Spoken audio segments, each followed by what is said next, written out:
श्री स्वामी समर्थ। आज आपण बघणार आहोत की देवघर कसे असावे।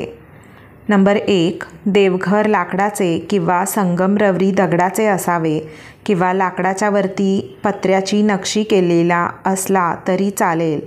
नंबर 2, घरातील मंदिर कमीत कमी 1.5 फूट उंच, 1 फूट खोल आणि 1.5 फूट रुंद असावे। मंदिरावर कळशाच्या खालील भाग असावा परंतु कळस नसावा। नंबर 3, मंदिरात पायऱ्या 1, 3, 5 अशा असाव्यात। मंदिर भिंतीवर अडकवून ठेवू नये। भिंतीवर जर मंदिर लावायचे असल्यास अगोदर भिंतीत एक लादी लावावी आणि त्यावर मंदिर ठेवावे। नंबर 4, मंदिरात लुखलुखता बल्ब लावू नये। शुभ्र पांढरा प्रकाशाचा बल्ब लावावा। नंबर 5, शक्यतो मंदिर जमिनीवरच ठेवावे। पूजा चांगली होते। जमिनीवर पाट ठेवून मंदिर त्यावर ठेवावे। नंबर 6, मंदिर घरात पूर्व, ईशान्य, उत्तर किंवा पश्चिम दिशेला येईल असेच लावावे। चुकूनही घराच्या आग्नेय, दक्षिण किंवा नैऋत्य दिशेला मंदिर ठेवू नये। नंबर 7, नवीन मंदिर घेताना शुभ दिवस बघूनच मंदिर घ्यावे। नंबर 8, मंदिरातील देवदेवतांची पूजा घरातील कर्त्या पुरुषानेच करणे गरजेचे आहे।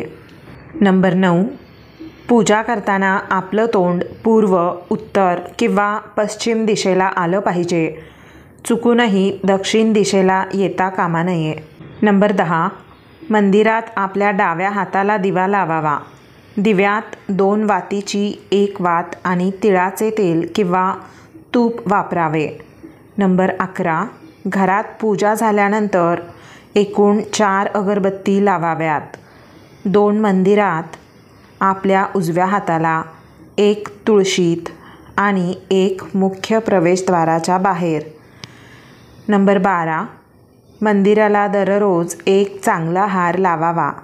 प्रत्येक फोटो मूर्तीला फुले वाहावीत। नंबर 13, पूजा झाल्यानंतर शंख असेल तर आठवणीने शंख वाजवावा।